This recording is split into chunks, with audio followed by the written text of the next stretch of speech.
What do you know about the quantum realm? Most likely very little, no pun intended, as it is a subject that isn't discussed in massive detail in the MCU. In today's video, we're going to be doing a deep dive into the quantum realm and looking at its comic origins.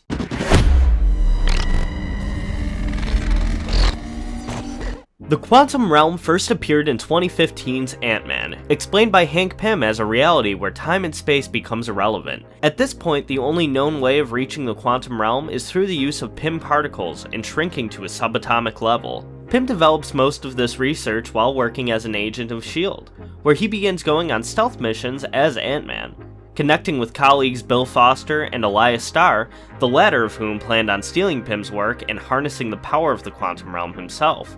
When this was discovered, Pym fired Starr, sending him and his family on the run, while he rushed to develop his own variation of a quantum tunnel, leading to his death and his daughter Ava being exposed to a large amount of quantum energy, destabilizing her and allowing Ava to become intangible. Quantum energy and the quantum realm itself are extremely dangerous. Hank Pym designed the Ant-Man and Wasp suits with regulators as a safety measure to prevent the user from going subatomic and being stranded within the quantum realm. In 1987, while on a mission, Hank Pym attempts to deactivate his regulator to go subatomic and defuse a Soviet missile heading towards the United States. But due to damage taken during an earlier skirmish, he was unable to do so, leading to his wife, Janet Van Dyne, deactivating her regulator to shrink between the plating of the missile and ultimately sacrificing herself to save thousands of lives, and becomes a prisoner of the quantum realm.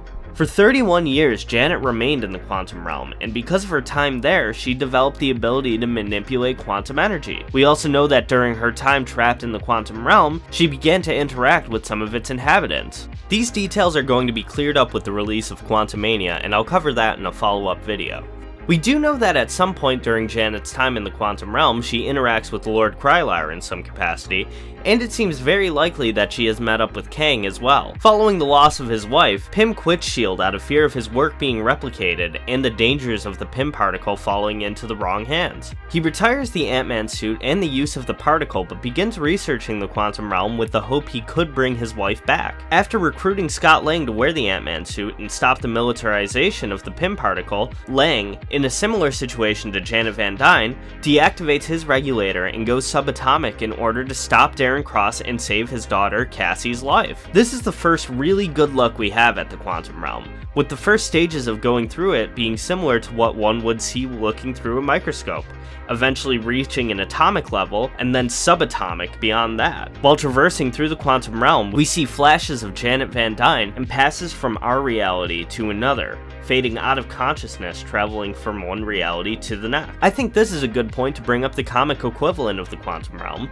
the Microverse. This idea actually predates the first comic appearance of Hank Pym by nearly 20 years in Captain America number 26, but doesn't get a full reveal until the Silver Age of comics. In an early appearance from Dr. Doom, he builds the reducing ray, intending to use it on the Fantastic Four, but inadvertently is shrunk himself and sent into the Microverse, where he remains for several issues. He takes his revenge on the Fantastic Four, bringing them into his new domain, the microscopic world of Subatomica, before being saved by Ant-Man in his first adventure into the Microverse. The Microverse, as the name may suggest, is a microscopic universe within our own. The Earth, sometimes referred to as the Macroverse, which is technically separate from another universe in Marvel called the Microverse, but I'm not getting into that right now. What's interesting about the Microverse, and something to keep in mind when we relate it to the quantum realm, is that the science behind it actually has changed in the Marvel universe. It was once believed to exist within atoms, but later discovered that it's a universe all on its own, much past the microscopic plane. The tangible gateway of getting there, however, is through either magic or shrinking. The Microverse has its own vast assortment of planets within it, and some of the most prominent are the previously mentioned Subatomica, Caliclac,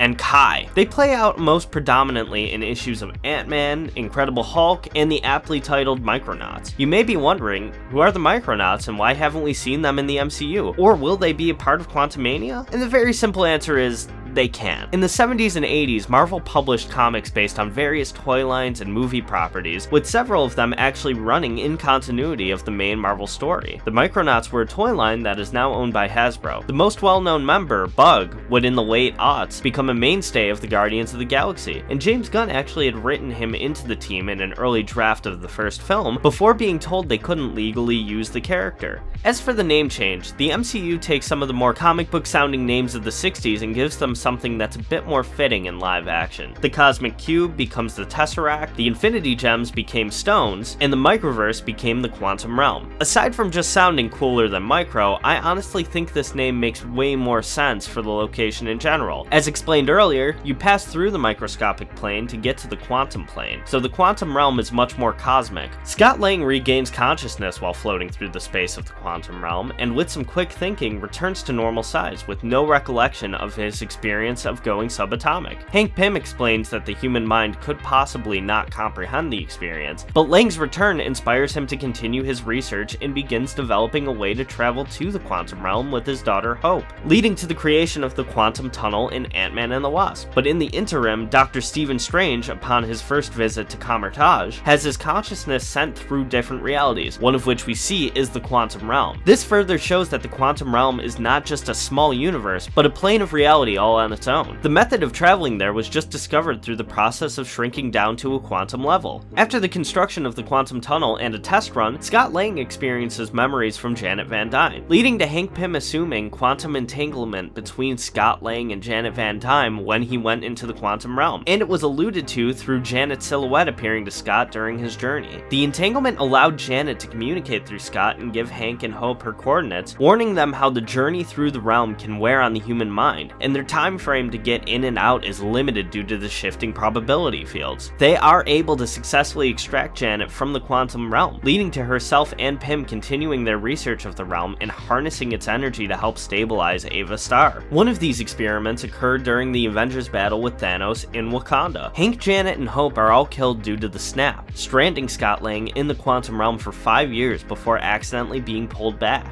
Due to the time dilation within the Quantum Realm, Lang only experiences this as 5 hours long. With this discovery, Lang works with the Avengers to develop a way to travel throughout time, combining both Stark and Pym technology with Bruce Banner's assistance to navigate through the Quantum Realm. This use of the Quantum Realm inadvertently creates the multiverse once Loki escapes from his set fate and leads to the dissolution of the Time Variance Authority. They were said to exist outside of time, making it very possible that they too were operating within the Quantum Realm. This leads to our current point in the MCU, leading up to Quantumania. Kang the Conqueror is operating in the Quantum Realm, and it's very possible that he is trapped there and looking to escape himself. But that's something we'll have to circle back around to after Quantumania releases. As you can see, the Quantum Realm is one of the most interesting aspects of the MCU, and we have just barely begun to explore it. I do hope that we get more exposure into the Quantum Realm after Quantumania releases. There are so many possibilities, such as exploring Underspace, a dimension that occurs even further beneath the Microverse in the comics. It'll also be interesting to see if the Hulk ever appears in the realm due to having so many comic adventures in the Microverse. That's going to do it for today's video though. Let me know below if you have any interesting theories about the Quantum Realm and what you are expecting to see in Quantumania that we haven't seen in any of the trailers yet. Thank you all for watching, and we'll see you in the next video.